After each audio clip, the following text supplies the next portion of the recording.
Sorry, I didn't see you there. Just practicing the new instrument I'm taking up. This is called the fue. It's the Japanese bamboo flute. I hope you're similarly exploring some different interests during this time. Most importantly, I hope you are keeping up with your work. I know Mr. Boothman is putting in quite a bit of effort to make these as entertaining, as engaging, and most importantly, as educational for you as possible. So please respect that. Put in an equal amount of effort. Okay. Let's go ahead and bring Mr. Boothman on, and we'll get started with today's lessons.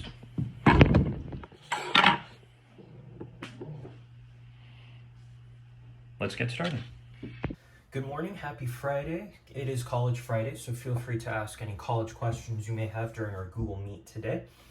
Your exit ticket for today, due by midnight tonight, is to complete the third and fourth pages of your 10.5 mastery sheet and then upload pictures of that work. Okay, so hopefully you did most of page 3 yesterday.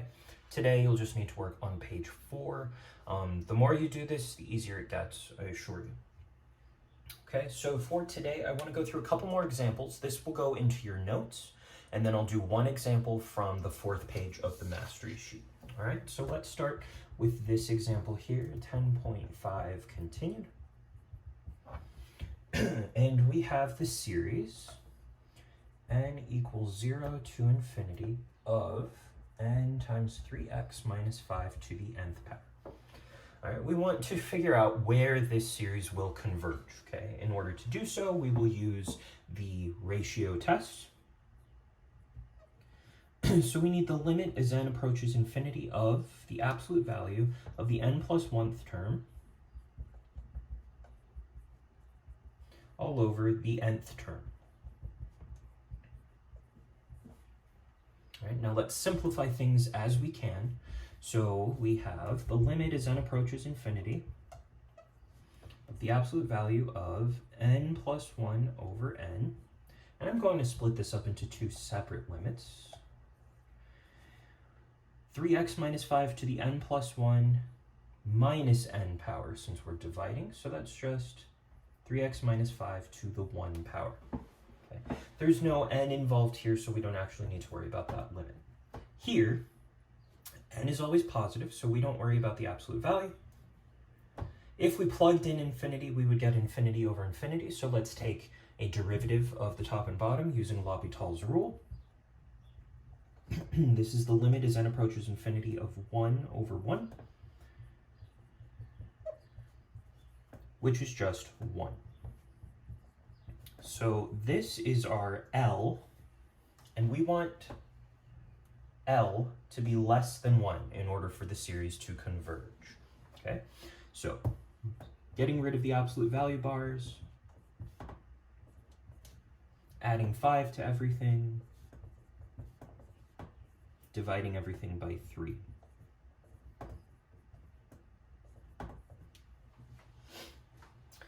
All right, so we have our, let's start with the interval of convergence.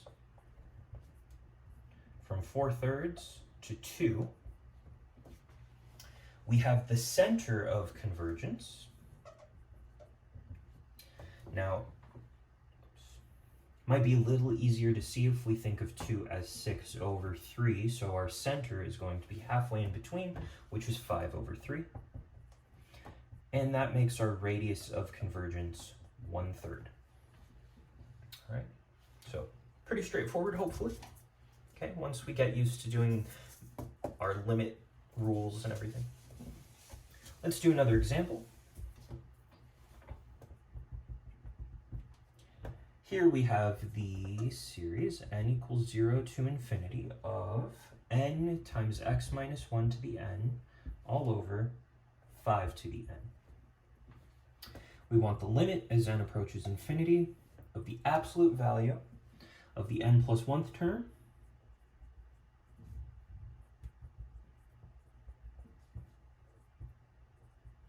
and we would divide this by the nth term. Dividing by this fraction means multiplying by its reciprocal, so I'm going to skip having to rewrite that work and just jump straight to multiplying by the reciprocal.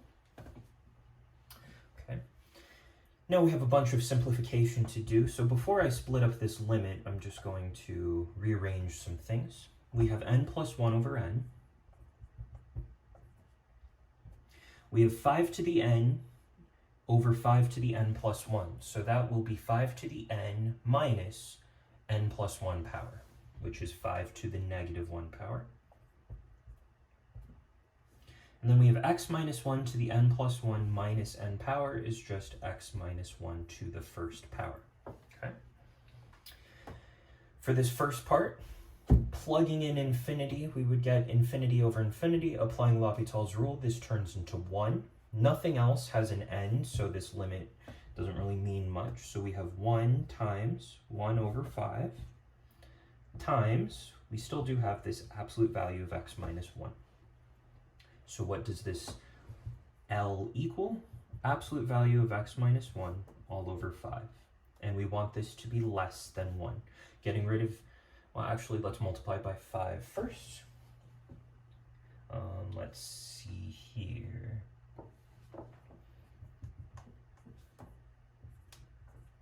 Getting rid of the absolute value. Adding 1. So, interval of convergence, -4 to 6. Our center, halfway in between, in this case that's going to be 1. And then our radius of convergence then is 5. All right. Again, once we get used to this idea of simplifying all of this, these problems aren't terrible. And we get a lot of good information from it. All right, the last thing I want to do today is an example from your mastery sheet. The very first example at the top of the 4th page, we have the series n equals 1 to infinity of 2 to the n over n plus 1. All right, so we're going to apply the ratio test.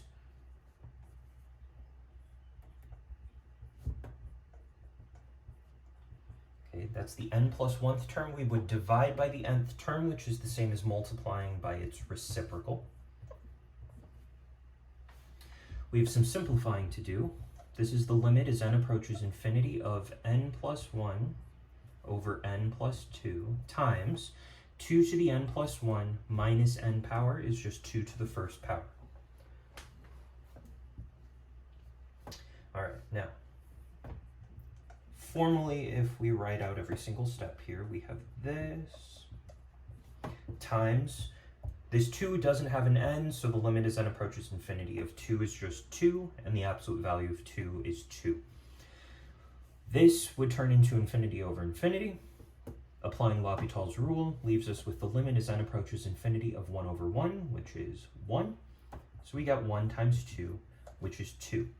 And we want to know, where is 2 less than 1? Does that ever happen? Since it doesn't, this series diverges.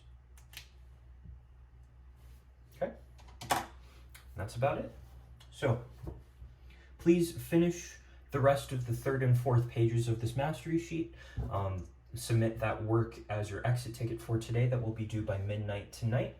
Come to our Google Meet, ask me any questions you have. Otherwise, have a great weekend. Thank you, Mr. Buchman. The rest of you, I hope you have a fantastic weekend. Join us for a Google Meet later today and ask your College Friday questions, and I'll see you all next week.